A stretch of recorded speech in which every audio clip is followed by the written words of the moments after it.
글로벌 전략가들 함께할까요? 유니스토리 자산운용 김장현 투자전략본부장께서 자리했습니다. 모장님 안녕하세요. 네, 안녕하십니까. 네, 네, 트럼프 대통령 취임 이후 하루도 바람잘 날이 없습니다. 이번에는 알루미늄과 철강이죠. 자, 25%의 이제 모든 관세에 이제 부과를 했는데, 우리나라는 뭐 미국에 대한 그 수출 철강과 알루미늄이 3, 4위라고 하네요. 네, 그러면 거기서 또 효과 영향을 또 안 받을 수 없을 것 같고 게다가 상호 관세 카드까지 또 꺼내들었기 때문에 자 일단은 어제 이제 철강 알루미늄 국내 종목들 다 떨어졌어요. 예, 좀 봐주시죠.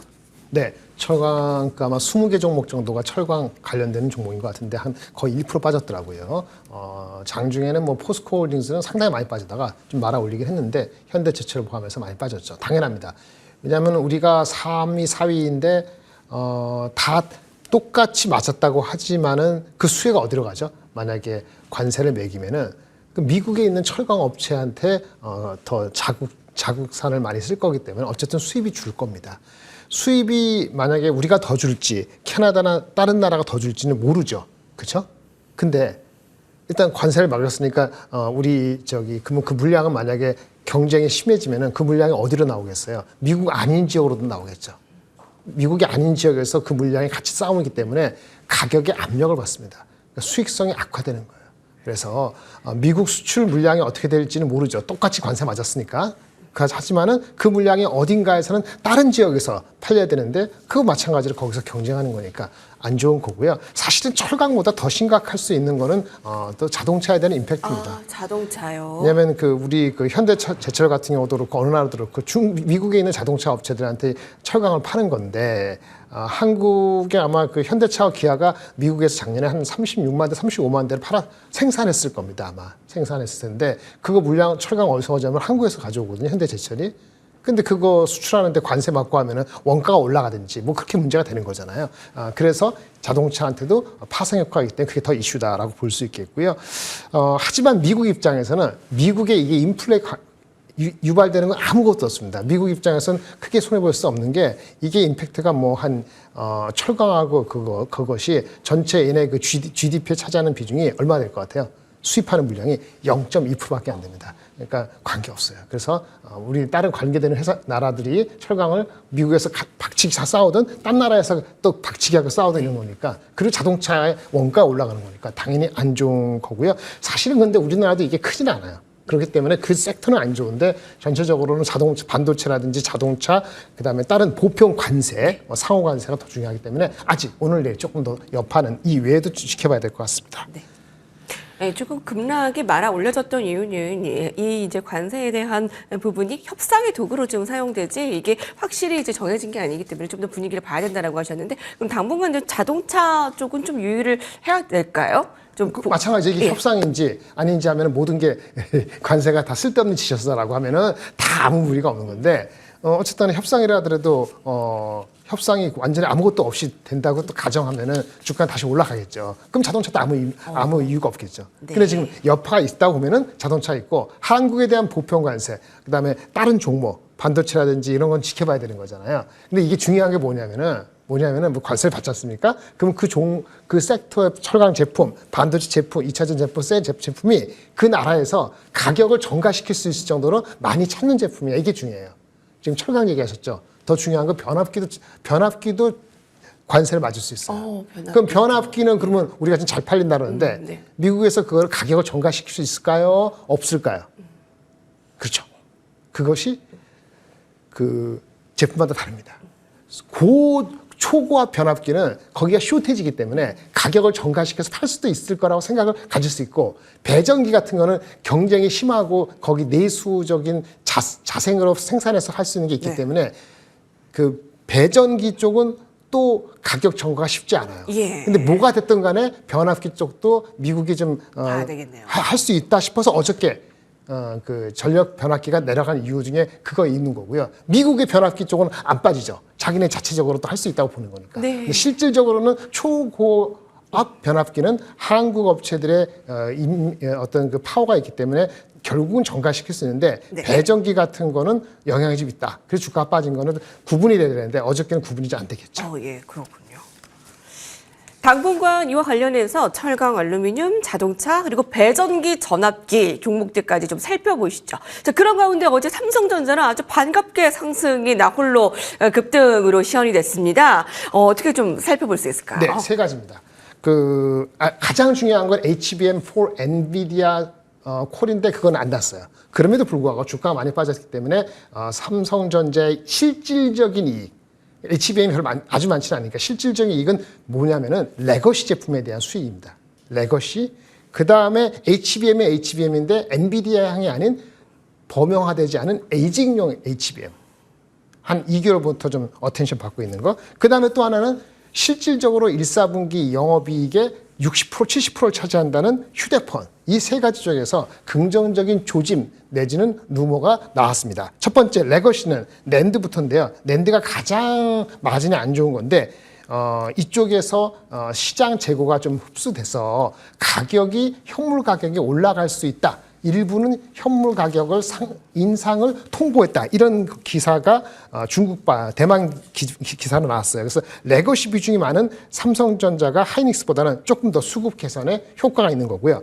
그 다음에 엔비디아가 아니더라도 에이직 향으로의 HBM이 비중이 뭐 10% 미만에서 그 비중이 높아지면 브로드콤이라든지 이런 식으로 그러면 거기에 대해서 수혜 역시의 폭도 삼성이 좀 수혜를 받을 수 있다. 마지막으로 갤럭시 S25가 국내에서 온디바이스 AI 그런 개념으로서 좀 처음에 초기 물량이 잘 소화되는 것 같다. 이런 것들이 결합돼서 금융기관을 포함해서 단기 트레이딩 내지는 그런 분위기를 빨리 편승하는 국내 기관 중심으로 어저께 외국인이 섰습니다만 그렇게 하면서 간만에 5만 원 중반대 갔는데요.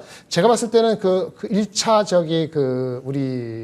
자사주 매입이 이번 주면 다 끝납니다. 네. 2차, 3차 자사주에 대한 계획이 아마 이번 주 발표되면 단기적으로 좀 더 갈 수 있어서 아마 제가 기술적인 분기점에는 5만 7천, 8천 원을 뚫는다면은 네. 이거는 아주 바닥 대비 5만 2, 3천 원 대비 10% 올라간 6만 천 원까지 목표해봄직합니다. 6만 천 원은 PER로서는 14배고요. PBR로서는 1.0배 좀 넘는 거니까 5만 7, 8천 원의 수급에 좀 좀 어려움을 뚫으면은 아마 그 이상까지 6만 원까지 초반까지는 아마 트라이를 해볼 수 있는데 지금 말씀드린 레거시, 에이지, S25에 대한 그런 그 조짐이 좀 더 확인되는 필요가 있긴 합니다. 당분간 삼성전자 5만 7천 원, 5만 8천 원 회복하는지를 가장 주요하게 보셔야겠습니다. 뛰어넘고 회복이 된다면 6만 천 원까지 목표가를 설정하십시오. 자, 삼성전자가 최근에 이제 유리기판 쪽으로 이제 관심을 좀 돌리고 있잖아요. 또 거기다 참 반가운 소식입니다. 코스닥의 일일 거래대금이 연초 대비 2배 가까이 늘어났습니다. 10조 원을 넘어섰는데요.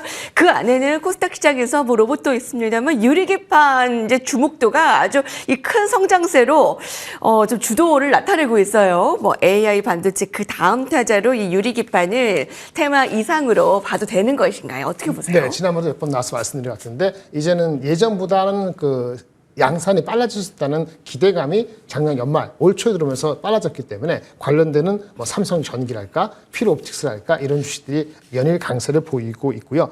전체적으로 아까 좀 전에 앵커님 말씀하신 대로 코스닥 쪽의 매기가 좋아지는 거는 아무래도 관세라든지 이런 이슈가 아직은 남아있다 보니까 중소형주, 중형주 정도에서 뭔가 더 이제 트레이딩의 그 기회를 노리는 투자가들이 많기 때문에라고 봅니다. 삼성전자 유리기판 해서 하는 거는 이 유리기판에서 핵심이 되는 인터포저 같은 경우는 삼성전자가 실질적으로 하고요. 근데 이제 실제 완벽하게 패키징하는 그거는 이제 삼성전기로 양분할 가능성이 있다는 측면인데 어쨌든 여러 가지 기술적으로 유리기판에 어려움이 좀 있긴 있습니다. 도금이 잘 안 되는 어려움이 있는데 그걸 또 어떤 개발하기 위해서 단순히 구리만 증착하는 게 아니고 그 위에 티타늄을 증착하는 식으로 하는 기술을 개발하고 있는데 이것이 브레이크스루가 된다면 유리기판에 대한 시장이 좀 더 빨리 올 수 있다. 그런 측면에서 그런 기술적인 분야, 구리, 티타늄의 증착 연속하는 거, 그 다음에 삼성전자의 지속적인 그런 어나운스먼트를 중요합니다. 이것은 삼성전자 주가에도 중요하지만 삼성전기 주가에도 아까 말씀드린 그 레거시 제품에 대한 중국에서 수요가 좋아지면은 그거 역시 삼성전기 MLCC라는 기존의 비즈니스의 부스트업을 되기 때문에 기존의 레거시에 의한 MLCC 부스트업 AI 서버의 MLCC 용량 증가 그리고 유리기판까지 스토리가 붙기 때문에 단기적으로는 삼성전기에 대한 매기가 강할 가능성이 있습니다.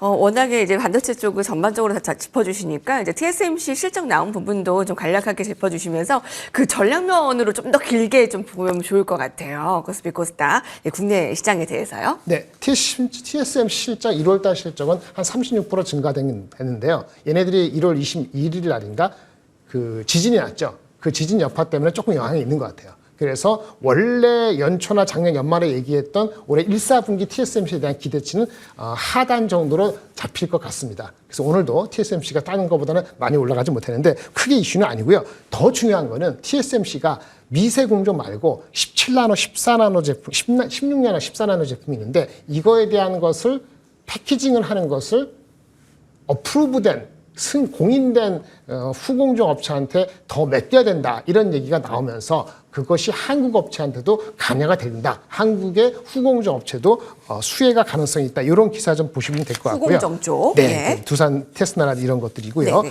그다음에 우리 그 코스피는 2,500 초반인데요. 사실상 보시면요, 삼성전자가 힘을 내기 시작하면은 아이러니하게도 단기적으로는요, 그것 때문에 수급이 조선이나 방산이나 아니면 변압기가 상대적으로 억눌리는 효과가 있기 때문에 바로 2,500 중후반으로 치솟지는 못할 수도 있습니다만은 전체적으로 이번 주 지나면서 아까 앵커님 말씀하신 대로 트럼프의 그 관세 임팩트가 협상에서 특별히 아주 큰 게 아니라는 게 이번 주 내일 모레 CPI까지 지나고 나서 안정화된다면은 전체적으로 장은 전고점 2,540 정도를 뚫을 가능성이 여전히 열려놓은 상태로 이번 주를 지나갈 수 있는데 CPI 확인하고 목요일 아침에 트레이딩 잘하시기 바랍니다. 타픽 업종이요? 조선 쪽 계속 좀. 지금은 이제 조선 쪽이 좀 어렵죠. 지금은 이제 반도체 쪽이 조금 더 우세하고요. 조선은 아까 말씀드린 것처럼 밸류에이션 부담, 삼성전자가 치고 나가면 수급적으로 잠깐 주춤할 수 있고요. 변압기는 관세 이슈가 있기 때문에 지금은 반도체, 삼성전자, 하이닉스 하고 방산 요 정도 하고 만약에 CPI 넘버가 낮게 나온다면은 바이오까지 이렇게 말씀드리겠습니다. 네, 그리고 앞서서 그 후공정 쪽 두산 테스나 엄청 많이 올랐더라고요. 네. 예, 자 여기까지 봐야 되겠습니다. 오늘 김장현 본부장님과 함께했습니다. 같이 인사드릴게요. 고맙습니다.